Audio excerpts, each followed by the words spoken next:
Nancy Anashevska is suing 22-year-old construction worker Ryan Lutz and his friend 21-year-old dairy farmer Corey Henry for damages to her car and for sexually assaulting her 18-year-old daughter, Jamie Swanson.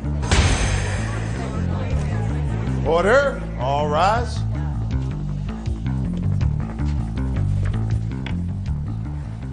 Your Honor, this is case number 449 on the calendar in the matter of Anashevska versus Lutz Henry. Parties have been sworn in, Judge. You may be seated. Folks, have seats, please. Mrs. Anashevska, you own a car, but your daughter was driving the car? No, my daughter owned the car. Your daughter is how old? 16. She worked for 2 years to purchase this car. I own it with her. Who was the titled owner of the car? Both of us. Okay, because she's a minor, she can't own the property. Right. That's why you're here. And according to your complaint, these two young men took your daughter's car really almost without her permission or with her coerced permission, according to you. She was in the car. They drove the car recklessly. They blew the engine of the car, and they also sexually abused her and assaulted her while she was in the car. That's what you say. Yes. That's what your daughter told you. Yes. These two guys say, listen, we were at a party. She let us drive the car. We drove the car with her in it, around the block a couple of times. Nothing else happened. The car died. They had nothing to do with it. Is that right, gentlemen? That's correct. Okay. So since you weren't there and you really don't know what happened, is that a fair statement? That's fair. I just have a few questions for you, then you can sit down. When did this incident happen with your daughter? July 26th. And when had she gone out that day? She'd been at a family reunion until roughly 10-ish. Don't look at her. Look at me. Roughly 10 when she was... 10 p.m.? Correct. So she was at a family reunion with you all day? No, with her father. Okay. We're divorced. So you really don't know anything that happened that day? It's just from her. Just for my purposes, I'm going to get what she told you. She told you she got a call. She was at a reunion with her father until 10 o'clock. Then she got a call from some people, and she left. Correct. And did she tell you where she went? To be a sober driver for this party. Now you can sit down. Step up. Tell me your first name. Jamie. Ryan. How old are you, Ryan? 22. Corey. 21. What time had you arrived at this party? Around 7 o'clock. How many people were there? Probably 10, 12. And whose house was it at? Friends, Mike. What time did you see her at the party? It's been 8:30, 9 o'clock. Is that right? No, it was later than that. How late? It was around 10:30. What were you doing at the party? Anna, a friend of mine from high school, had called me and she was drinking. Called you where?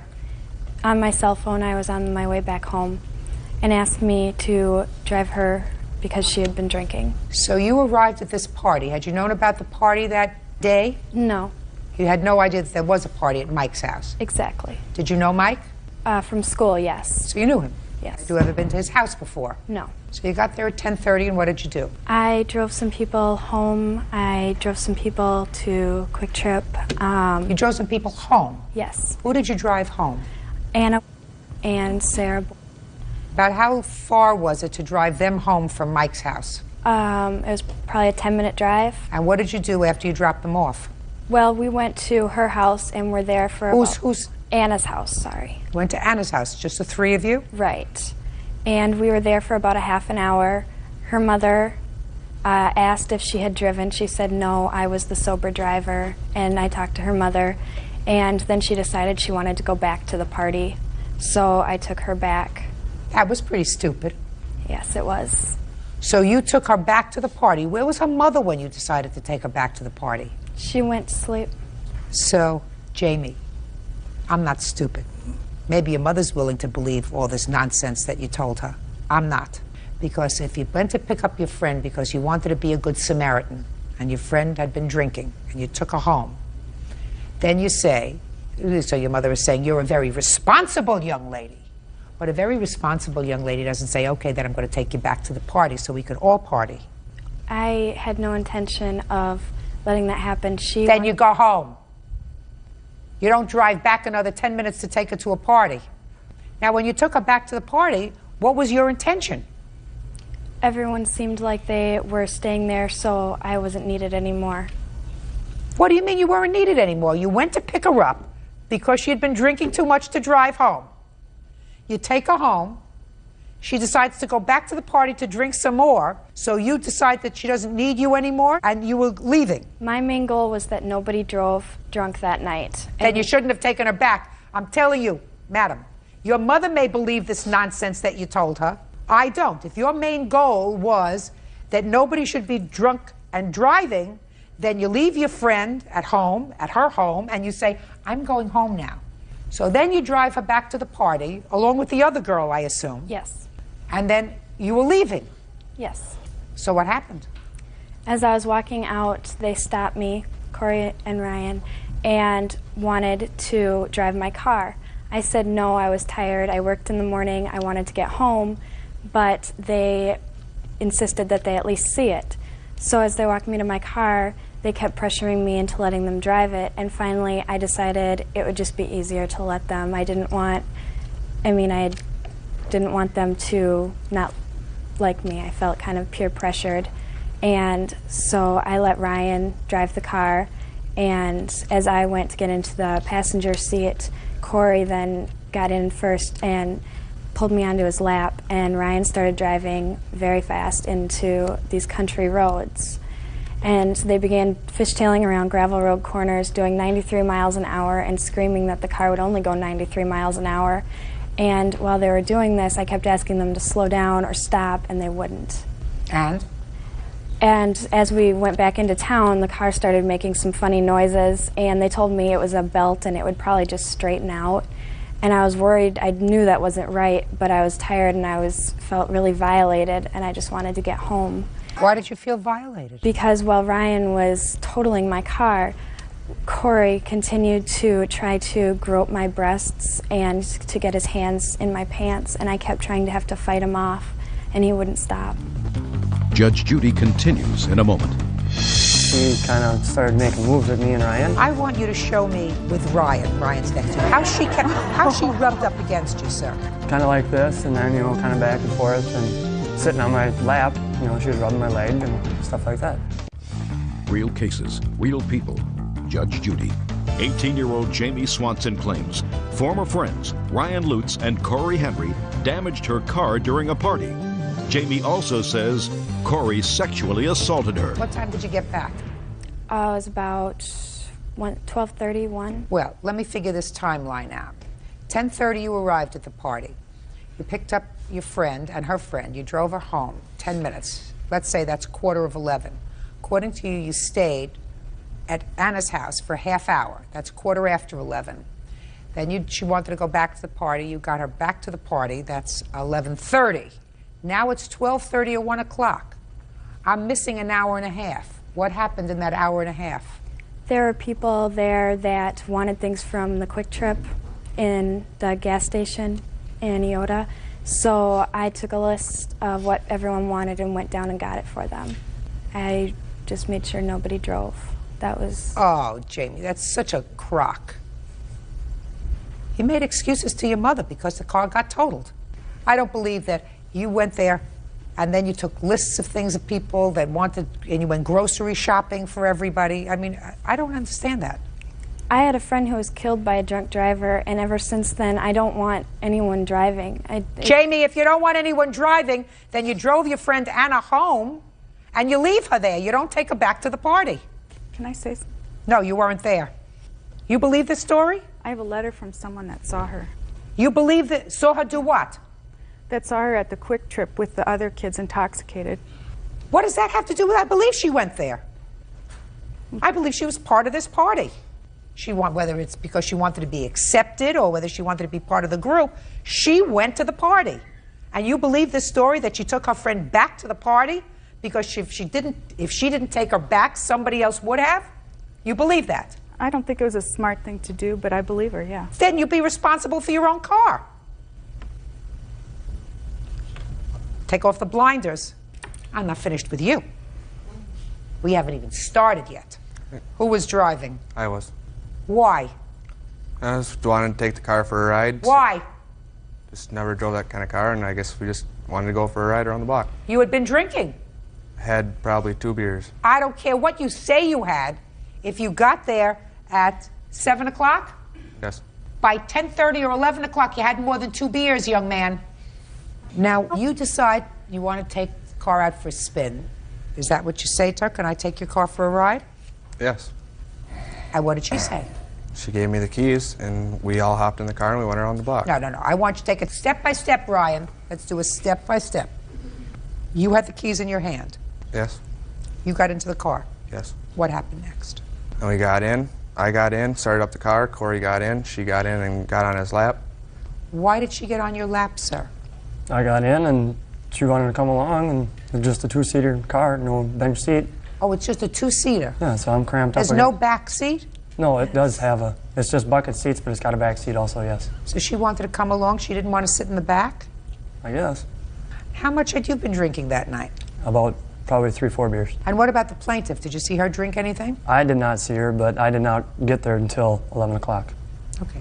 Where were you up until 11 o'clock? I was working until 9, and then a friend come and pick me up. All right, well, that's not... You're working until 9. Where were you between 9 and 11? We stopped in Dover and talked to a couple people, and then we went to another place, and then we arrived out there. So you went to a couple of parties first? Yes. See how I made that simple for you? Yes. You know, sometimes young people think that older people, not old people, but older people, they have this lapse and they were just born old. It's really not true. Byrd remembers what happens when he was young. Right? Oh, yeah. Real cases, real people. Judge Judy. So she got on your lap. Yes. And then what happened? And then we proceeded to leave, and as we were going out of town, she kind of started making moves at me and Ryan. And how did she make moves at you and Ryan? Now, I want you to be very careful, because, you know, I'm really good at this. You know, started rubbing keep me up here because I'm gorgeous. They keep me here because I'm really good at it. She started rubbing up against me. And, you know, how did she do that? You know what I want you to do? I want you to show me with Ryan. Ryan's next to you. How she rubbed up against you, sir. I want you to show me that.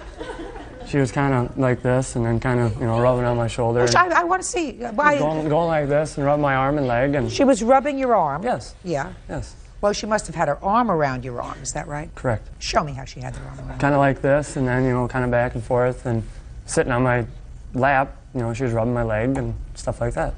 Yeah. Go ahead. And, you know, I said no, I didn't want nothing to do with it. I didn't know her. Just a second.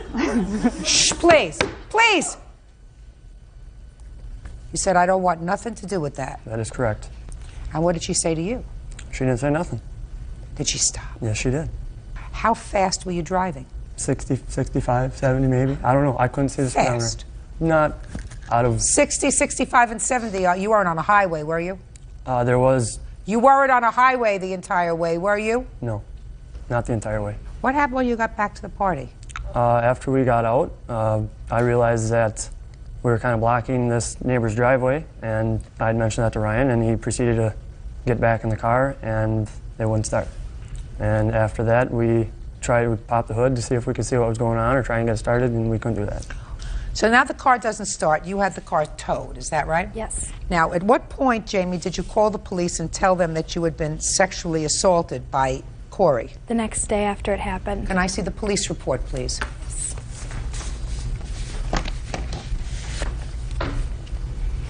What time did you get home that night, Jamie? It was about 1:30, 2 a.m. Who took you home? Anna. So, Anna, your drunken friend took you home, is that right? Right. Who was home? Nobody was. My neighbor was staying with me. So nobody's home. Where was your mother? She went to her husband's house. He had to live in Sioux City, Iowa because of his visa. He's from Poland.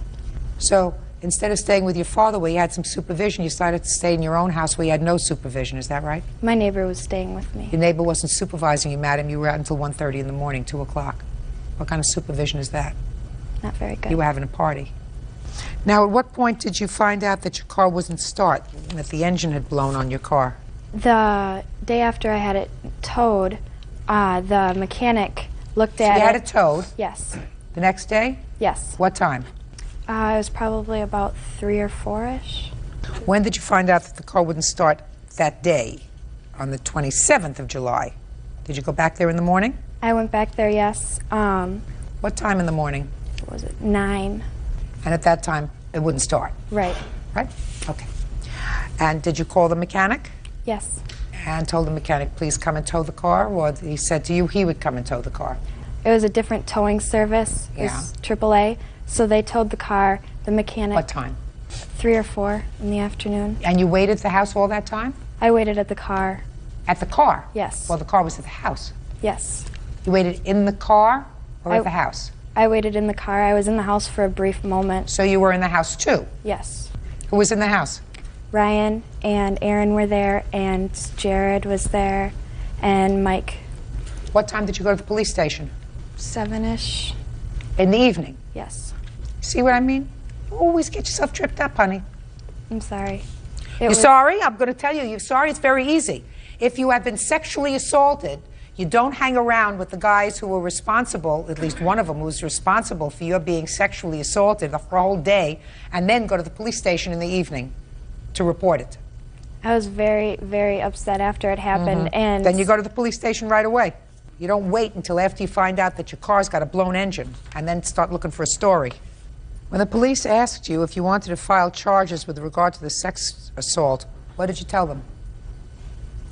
I told them I didn't know yet. My mom was trying to make an arrangement so that I wouldn't have to deal with any of it because I was really emotional at the time. No, this is what you told the police. You told the police that you didn't know whether you wanted to file charges or not because your mother had already contacted the 2 suspects' parents, and if they pay for the damage done to the motor, they won't file charges.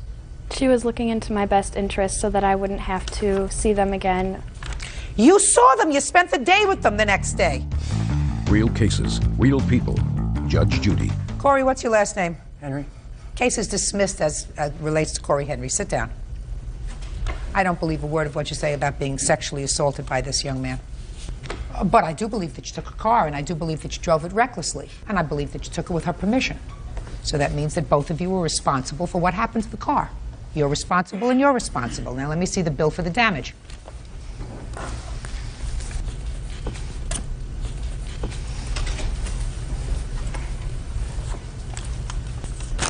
When you leave a 17-year-old alone, unsupervised, they get into trouble. Do you understand that? Yes. This is a bill for therapy. She's been in counseling ever since, and I have a letter from her psychiatrist stating that. It's your bill. Next time you stay home with your daughter. If you paid $2,600 for the car a year and a half ago, I've taken off $600 for the year that she drove the car, year and some months that she drove the car, leaving the value of the car $2,000. I consider both of you responsible. You responsible and you responsible for what happened to the car. Do you understand? Yes. So, she's going to pay some and you're going to pay some. Is that reasonable? Yes. Good. Judgment for the plaintiff in the amount of $1,000. That's all. Your Honor, this is case number 372 on the calendar, the matter of Watson versus Martinez. Parties have been sworn in, Judge. You may be seated. Ma'am, have a seat, please.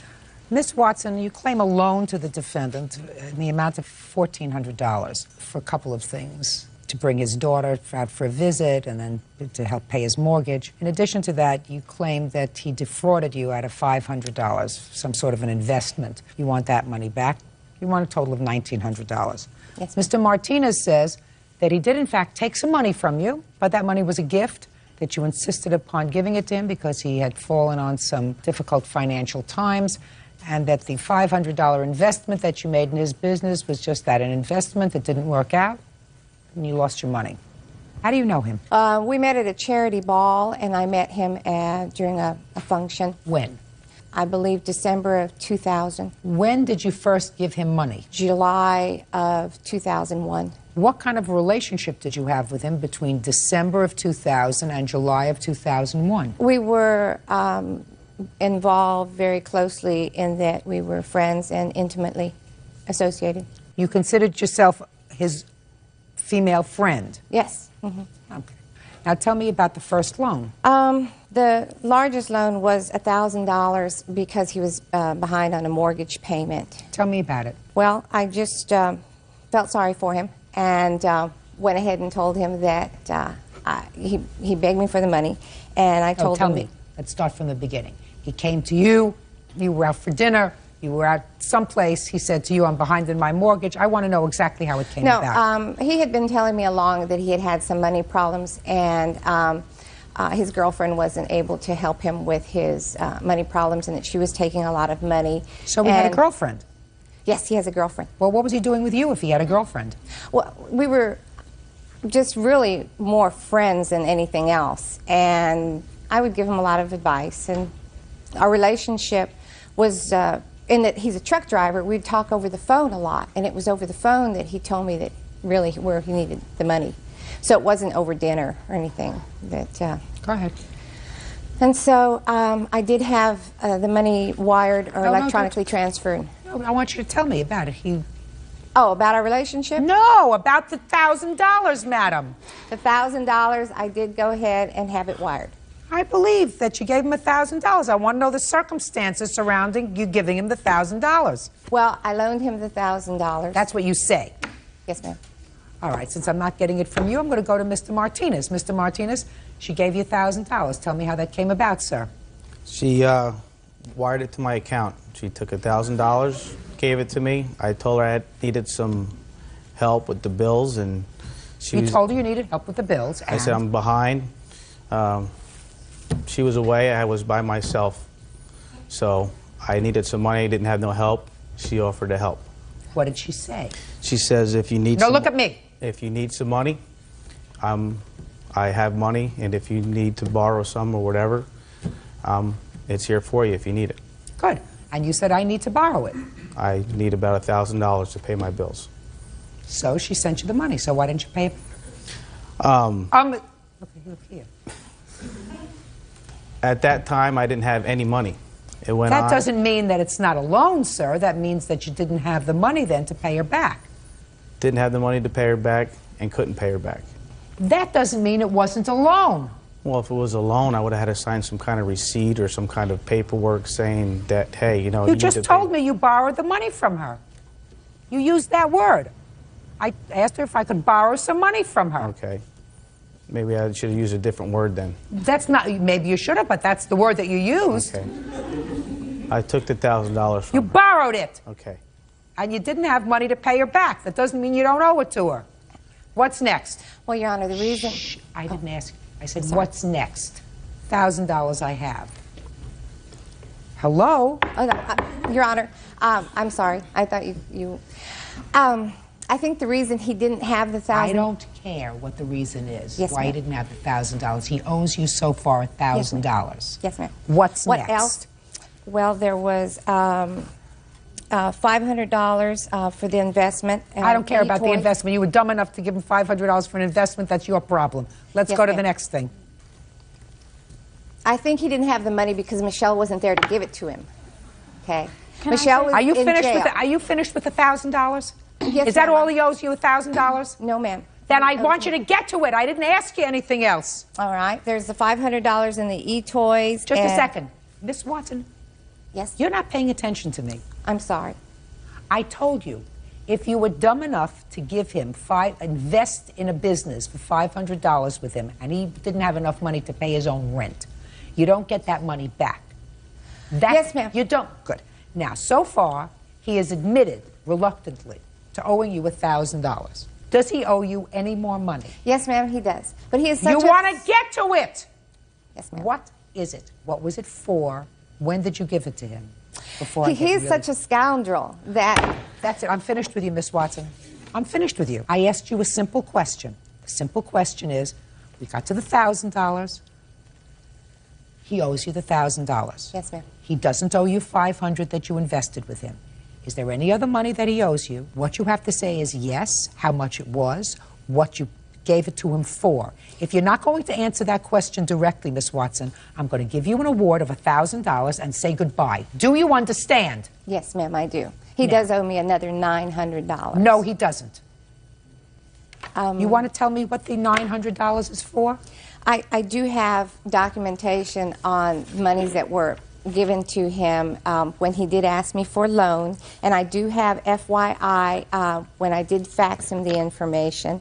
And Miss then, Watson, is there something wrong with you? Judge Judy continues in a moment. You invested in a bad deal, period. End of discussion. That leaves $400 left, not $900. Do you understand? Yes, ma'am. And later today, I don't remember getting hit. I got hit 3 times, actually. Started drinking some liquor, then you just started wilding. She said what? Wilding. What is that? Acting crazy. Real cases, real people. Judge Judy. Rebecca Watson says former lover Larry Martinez owes for a series of loans and for an investment she made in his business. Your lawsuit is for $1,900. Yes, ma'am. $1,000 loan. Something for a plane ticket or something to bring his daughter out. That's and then correct. Quiet! And then $500 that you say you invested with him. I've already told you I'm discounting the $500. He does not owe you the $500. You invested in a bad deal, period. End of discussion. That leaves $400 left, not $900. Do you understand? Yes, ma'am. Now, what was the other $400 for? The other $400 was in petty cash and plane ticket that he needed to... I'm not interested in petty cash. ...get his daughter I'm back not interested to New York. in petty cash. What was the plane ticket? The plane ticket was about $300. What do you mean about $300? It was $300 because I gave him $100 for being able to get in the airport. Show me the $300 plane ticket. Show me where it was. Where did you buy the $300 plane ticket? No, I gave him the money as a loan because he needed to get his daughter from New York. How much was the plane ticket to get your daughter from New York to wherever? About $250. That has nothing to do with the money that she gave me. Was $1,000 towards my bills. That money came out of my pocket for the plane ticket. So she didn't give you $250. No. You have any evidence that you put that plane ticket on your credit card? No, ma'am. Good. So you got $1,000, Miss Watson. That's it, period. That's what you say you owe her? That's what you borrowed. Okay. Is that right? Is that right? Yes, ma'am. Perfect. Goodbye. Parties are excused. You may step out. There were, times that she was in jail and she was gone and not able to be with him. I didn't know all this at the time. I didn't even know he had a girlfriend. Well, I was away. The cat played.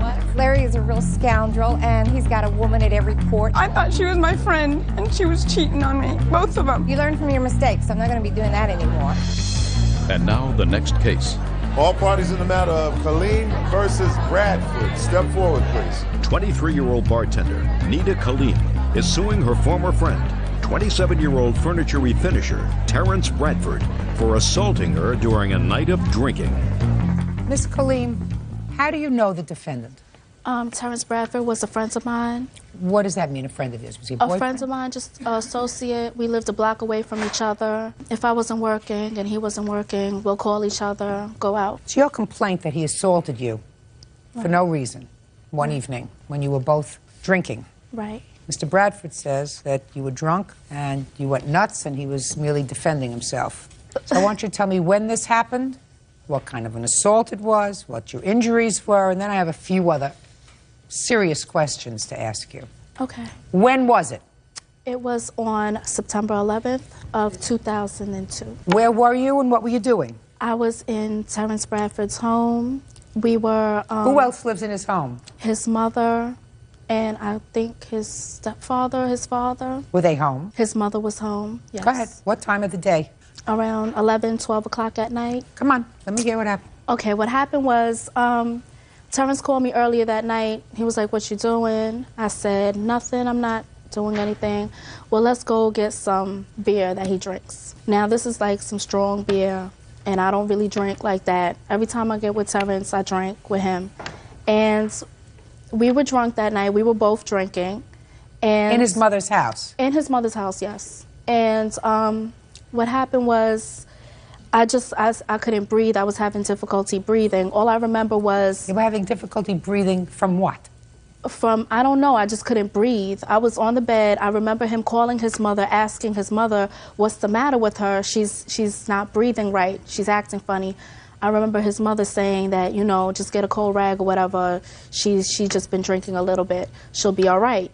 Next thing I know, I'm standing in the kitchen with his mother. Then she has a towel to my head. I don't remember getting hit. I got hit 3 times, actually. You just told me you don't remember getting hit. No, I don't remember getting hit. But the way that I got hit, I have pictures if you want to see. I sustained a black eye, my nose was busted, and I have a scar on my head from where I got hit, where actually, if he did hit me, he had to have hit me at least a minimum of 3 times. Maybe you fell off the bed. No, I did not fall off the bed. How do you know? I did not fall off the bed. Just a minute, Miss Colleen. What you're telling me is that you were so drunk that you had no idea how you got bruised on your face. Is that what you're telling me? I did not say that I was so drunk. We were drinking that night. Just a second. No, Just a second. If somebody hits you 3 times, severely enough to cause injuries, which you're going to show me in a second, right, and you don't remember how that happened, but you're surmising that from the photographs it came as a result of being hit 3 times, what you're telling me is that you don't remember being hit. Is that right? And if you don't remember being hit, you don't remember being hit because you were too drunk. You report him to the police? No, I didn't. Just a second. Is there any reason why somebody who has, can I have those pictures? Somebody who has this kind of injury that you claim was as a result of getting beaten by him doesn't report this to the police? His cousin called me 2 days later. Terrence is sorry, please don't press charges on Terrence. I'm not interested in that, and I'm not even hearing that. Okay. It's hearsay, it's meaningless, Okay. I don't believe it. Okay, okay. You have that witness here today? That person who told you that he was that's sorry his he hit cousin. you? I don't talk to anybody. Listen to me. Do you have that person here today, Miss Colleen? No, I don't. Good, then I'm not interested in what they have to say. Well, this certainly, Byrd, do you think, and I want you to just take a look at this, you think that this mark could have happened if you fell off a bed? It's possible. Yeah, sure, anything's possible. All right, Mr. Bradford, tell me what happened. When she came around my house, she was already a little drunk. So I said, let's go to the store get some more beer. That was a smart thing to do. That was initially a smart thing to do, sir. So she was already a little drunk, and you said, let's go get some more. Is that right? Yes, ma'am. Please. How old are you? 27. The future of America. So she's already drunk. You said, let's go get some more beer, and I assume that you went in her car. Is that right? Yes, ma'am. That's what you tell me in your answer. You got in her car. She was already drunk. Yeah. And you drove to get some more beer. Mm-hmm. Who drove? I did. Who drove? Did I drive? Oh, I forgot. I don't know. I See, did he's drive. lying. He's lying. Miss Colleen. What am I lying Miss about? Colleen. Lying I don't want to about hear you. everything. I'm enjoying this, Lying. please. Go ahead. After we got the beer, we went out Huntersville, on my old You neighborhood. went what? So after we got the beer, we went out Huntersville. It's a neighborhood. I used to stay out there. What did you do? Just stay in the car and drink, or you went to friends? Yeah, went to a friend's house, went to his house.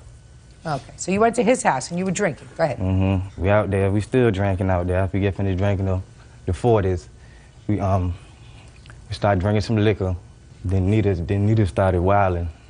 She started what? Wilding. What is that? Acting crazy. I'm crazy. Right. That I understand. So I was telling her to calm down because the security guards out there. Oh, they calm down, Nita. They're gonna arrest you. So I threw her in the car, then went back to my house. I told my mom that she was in there breathing heavy. And then we went outside on the porch because I said she needed some air. And then she just snapped. Then I told her, I said, look, just get your stuff and go home. So you're going to put her in her car, being as drunk as she was, and send her home? Oh, she started snapping on me for nothing. I don't know why. Can I say something? No. Could you finish, please? Oh, yeah. I mean, you would look like you were taking a nap.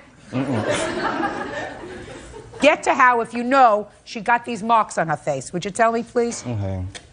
I threw her up against the wall. Okay. Then I told her to go home. Then I was walking out the door. Then she threw a bottle at me. I ducked it, then I hit her.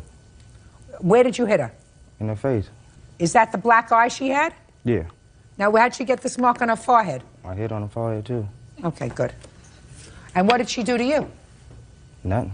Nothing. She threw the bottle at me. She threw a bottle at you. What kind of a bottle did she throw at you? A 40 bottle. Do you have any recollection of that? Ma'am, no. I never went out on the porch that night. You were drunk. We were in the bedroom. No, we were in the room watching TV and we were drinking. We had just came back from Huntersville that night. Miss Colleen, that. listen to me very carefully. Don't get drunk. How old are you? 22. You don't get drunk? 23 now. Don't get drunk. Okay. That's the lesson. He got drunk. You got drunk. You don't remember what happened to you. He's honest enough or slow enough to tell me that he hit you 3 times, all right? That's honest. He hit you 3 times because he said you threw a 40 bottle at him. Well, that's really no excuse for hitting you 3 times. Maybe a push to get your way if you're drunk, but he was drunk too. I mean, he wants to get drunk and be hitting on people for no reason because I couldn't breathe or whatever.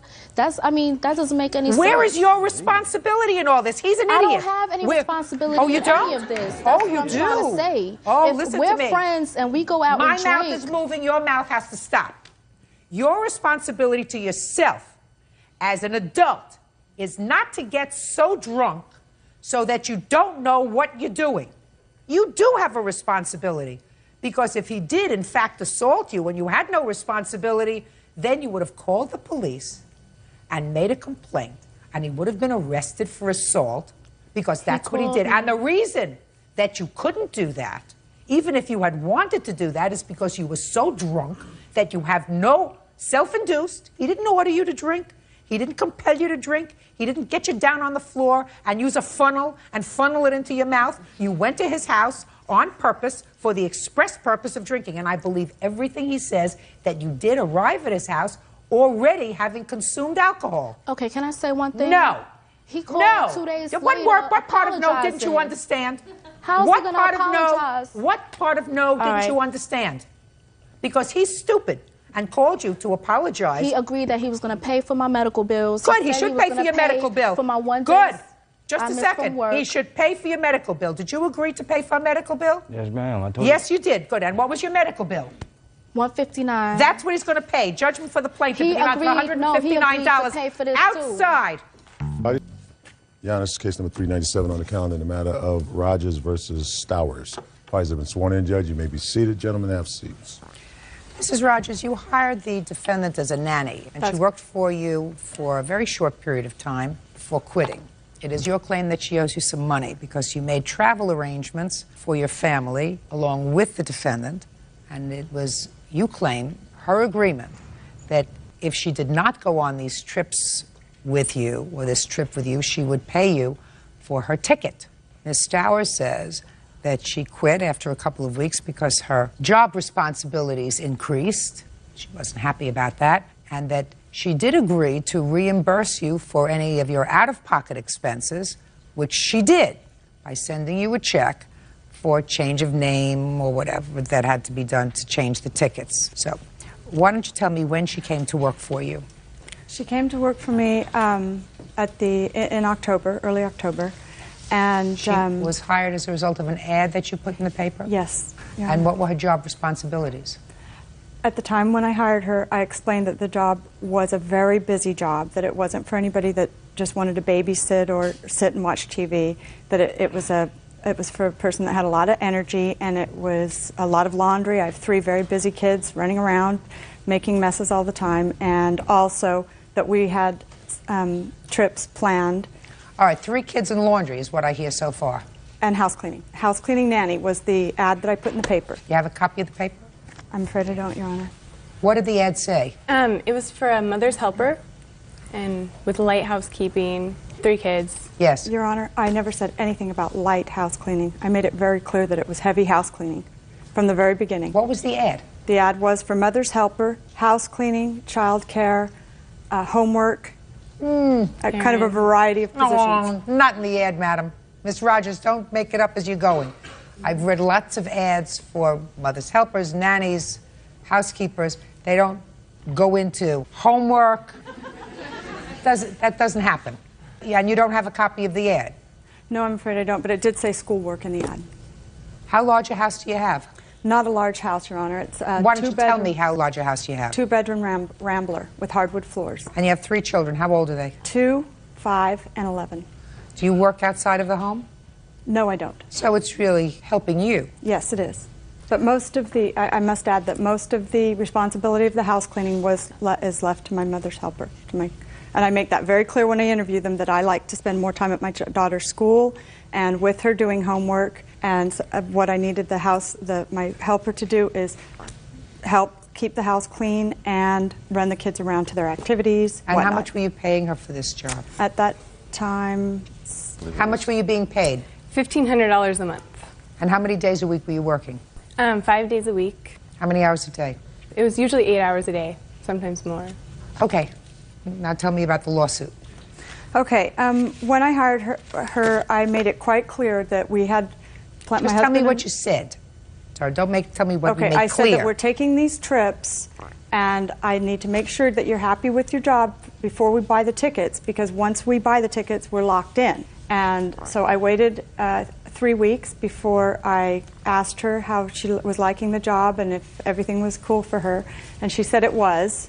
and that she was happy and that she was going to go on the trips with us. So at that time, my husband made the travel arrangements on the computer while we were all standing in the kitchen.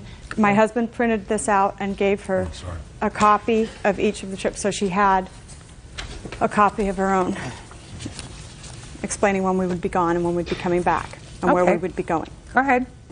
And so everything was fine for a while. Nicole seemed like she was very quiet, and so I kept asking her, is everything okay, Nicole? Are you sure you're happy with your job and everything? She says, yeah, I'm fine.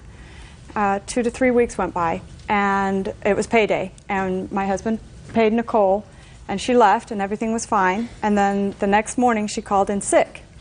The next day was her day off. The following day, when she should have been there at 1 o'clock, she called me at 1 o'clock. She said that she'd found that the job was just too much work for her and that she wanted to spend more time with her boyfriend, John. At that time, I said, that's terrible because you're just leaving me hanging here. What am I going to do with the kids tonight? She knew I had an important engagement that I had to go to that evening. And I ended up having to call my parents. They're 72 years old, and have them come up to the house so they could watch the 3 children for me. And at that time, I said, Nicole, what about the plane tickets? We can't change the names on those. What are we going to do? And she said, I have the money in the bank, and I'm really sorry about leaving you hanging like this, but I'm going to reimburse you for the money. And she said that she wanted me to bring her a copy of the tickets. 2 days later, she gave me this letter and a copy of the check that she decided. She kind of added up what she felt she owed, which was not accurate.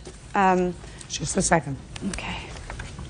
Okay, and she sent you a check for $172, which you didn't cash. Is that right? Okay. All right, now, what do you claim she owes you for? I claim that she owes me for the 3rd trip that we could not change the name.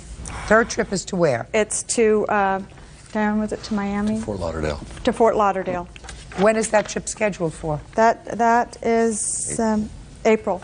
April 3rd or 4th. April 3rd. I was under the impression I could not change the name on the first ticket, and this is a document saying that the electronic, these cannot be changed, and that was why I was under the impression that she would owe me for that full amount on the first ticket that she paid me. $50, was that correct, Darren? Yes. But you could change the name. We found that we could change the name. Right, okay. So that's not what we're suing her for. All right, Nicole? Yes. Let me hear your end of the story. Well, when I first started working for him, it was a nanny job. I was there to take care of the kids and clean up after the kids. It changed, like, after about 2 weeks, it changed from watching the kids and taking care of the kids to being their maid, basically. I was mopping their floors, cleaning their bathrooms, ironing, cleaning up after the dog, everything. The second day I worked there, she asked me if I wanted to go on the trip with them to the Caribbean in January. And I said yes, because it's 3 months away. I was doing okay in the job, like it felt comfortable, but it was only the second day. So I agreed to go with them on that trip, and I agreed to pay for the trip if I backed out, if I quit, which I paid for when I quit. As far as the one in April, How much was that, the change of name on that trip in January? Well, they gave me, I have the letter here that they wrote me, and he originally wanted me to pay $359 for the ticket, but I called Alaska Air to see how much the ticket was, and I found out that he bought it with his mileage, and he only paid $5 for it. Judge Judy continues in a moment. I can understand why she quit. Easy. It was a lot of work, and you were not paying her a lot of money. Real cases, real people. Judge Judy. Leslie Rogers says former nanny Nicole Stowers agreed to accompany her family on a vacation. Leslie says right before the trip, Nicole quit. How did he pay $5 for it? Because he used his miles off his card, so he paid $5 for the ticket. Is that right, sir? I bought 6 tickets. Is that correct? 2 of the tickets I paid $364. 4 of the tickets I bought with miles. I'm not suing her for that ticket at all. I understand that you're not suing her for that ticket. You did write her a note, however, that says, Nicole, you can still use these tickets for a round trip to Miami, round trip to Fort Lauderdale, and the Miami trip cost $359, and the Fort Lauderdale trip cost $365, which indicated that you expected her to pay for these. Yes. Is that right? Yes. Okay. I understand why, listen, I understand that you are annoyed, Miss Rogers, that she left you in a lurch without giving you adequate notice. I understand that. I also understand that for $375, You're asking her to not only act as the nanny, but you're asking her to do house cleaning. Not light house cleaning, house cleaning. It was a lot of work, and you were not paying her a lot of money. So I can understand why she quit. Easy. And you did not have any prearrangement with her, even according to your own testimony, Miss Rogers. No prearrangement with her that she was going to pay for this Fort Lauderdale trip. According to your own testimony, what you said was when you called her afterwards, she said she feels really badly and she's going to reimburse you for what you were out of pocket on the ticket. That's what you just testified to. That's what you just testified to. You said you were standing around. You said, shall I book these tickets? She said, yes, you can book these tickets. And we were all standing around in the kitchen and we booked the tickets. Then you said after she quit and you called her and you said, you're leaving me in a lurch. She said, yes, I understand. And what about the tickets? And she said, I will reimburse you for whatever out of pocket was. There was not a prearrangement when you bought these tickets, especially in April, that you bought in when? October or November? You don't have indentured servants these days, Miss Rogers. Something could happen in 6 months or 8 months' time. So if your husband bought tickets on Miles, maybe you should have saved his miles and bought the one for Fort Lauderdale. I think she's a very nice young lady for sending you $172. If I were you, I would cash the check. Goodbye. Parties are excused. You may step out. She was lying and saying that it was more work than I had told her from the beginning, and that's not true. If I wouldn't have quit on payday, I would have been the one suing them for my wage. And now the next case. All parties on Lambert versus Staines. Step forward, please. Geological draftsman Sherry Lambert is suing neighbor interior designer Penny Staines for knocking over a marble statue in her home. Miss Lambert, I gather that you and the defendant are neighbors, is that right? Yes. And it is your claim that she owes you $5,000 because she was at your home during a party and knocked over a statue in your home and broke it. Correct. Ms. Staines said she's very sorry. It was an accident.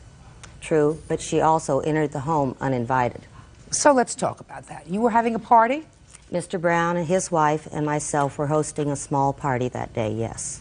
How was Mr. Brown? He's my next-door neighbor. I apologize, Your Honor.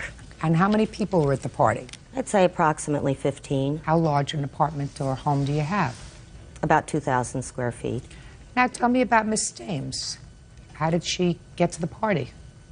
I'm not sure, but she walked in carrying a plate of bread in one hand, a yellow glass in the other.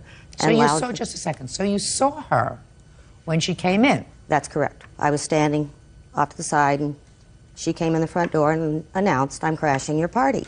I took the bread out of her hand, walked into the dining room. Said, shh, just a second. She must have said something to you first for you to take the bread out of her hand. Now, was this bread that she was eating, or was this bread that she came to bring to the party? She was bringing it to the party. Okay. All right, she stated she was crashing the party. Right. I was not happy, didn't quite know how to respond. I don't care whether you were happy or not. Your emotional state is not relevant for these proceedings. I want to know what you did. I took the bread from her and took it into the dining room. I did not want food on the bar area. Was there a buffet there? Is that what was there? Correct. What happened next? I heard a loud crash. I walked back into the living room area. The defendant was sitting on the floor next to this marble statue and pedestal, which she had knocked over. She was very upset. She was crying, sobbing. Needless to say, I was very upset. Did you see a lawyer, Ms. Lambert? No. Did anyone tell you that if she was a guest in your home and this accident happened, because clearly you don't suggest she did this on purpose. No, it was an accident, careless. that she was not legally responsible. Did anyone ever tell you that? No. Did anyone ever tell you that if she were an invited guest, she would not be legally responsible, but if she was uninvited into your home and was really trespassing in your home, then she would be responsible? That's what I would assume to be correct. That's the reason why you told me in your complaint, I'm crashing your party, to make it clear that she was really trespassing in your home. Yes, ma'am. Is that right? Correct, Your Honor. Trying to get around the fact that an invited guest would not be responsible if there was an accident in your home. Judge Judy continues in a moment. if it was in a safe place, unless she took her body and lunged into it. Which she very possibly could have. But you have no proof that she did that, Miss I do have an eyewitness, Mr. Brown. Saw her knock it over. Mr. Brown, come up here, sir. Real cases, real people. Judge Judy. Sherry Lambert says neighbor Penny Stames crashed a party at her home. Sherry claims during the party, Penny knocked over a marble statue. Now, had you been previously invited to this party? I had not officially been invited, no, Your Honor. That's what I gather. And when you came in, you said, I'm crashing the party? Actually, I said, may I crash your party, thinking I was being charming. Sounds right. And you brought some food? I brought some homemade pizza bread, yes. And Miss Lambert accepted that and added it to the rest of the party favors. She directed me toward the dining room. I put it in on the table. And then turning and coming back, I met her again in the living room itself. We stopped and chatted for a bit. What did you say to her, and what did she say to you when you stopped and chatted? She hadn't seen me in some time, and last year I underwent some medical treatments and had lost my hair. And she commented on the fact that my hair had grown in and asked how I was feeling and how I was doing. That was a very brief moment, and then I turned to go toward the guest restroom to wash my hands. They'd gotten a bit soiled in bringing this food in. And there were quite a number of people in this narrow area. The statue was approximately 12 to 15 inches tall on about a 24-inch base, not tacked down or waxed down, sitting on carpet and padding. And when I excused myself and went around behind Mrs. rather than cut through two conversations, I didn't see the thing. The crowd moved and it was knocked over with my purse on my hip. You felt terrible? Of course I felt terrible. Of course. You have homeowner's insurance? Yes, ma'am. Is this statue covered under your homeowner's policy? No, it was not. We have a large number of fine art objects in our home, and my husband and I consider ourselves self-insured. We invite people into our home who we trust. Well, there's no reason not to trust Miss Stames. She did not purposely knock over your statue. It was an accident. Yes, it was. You didn't expect her to pay $5,000 for your statue, do you? Yes, I do. She's not going to. I'm going to tell you why. Because while she may not have been an invited guest at the beginning, you invited her in by permitting her to remain because she asked the question. The question was, may I crash your party? I don't recall the may. Even if she said, I'm crashing your party, all you had to do was say to her, I'm sorry, you cannot. Instead, according to you, you took her offering and never said to her, I'm sorry, you have to leave. And therefore, she became an invited guest. If she had negligently or purposefully damaged something in your home, she would have been responsible. This was done negligently and No, carelessly. it was not. When you have 15 or more people in a living room, the possibility exists that something that's laid out on a table is going to get brushed off by someone inadvertently. If I may, Your Honor, for your consideration. Sure. I have prepared a scale drawing of our living room area. I'm not interested in your scale drawing. Just pay attention, madam. If you have something valuable in your home that is uninsured, you take it and you put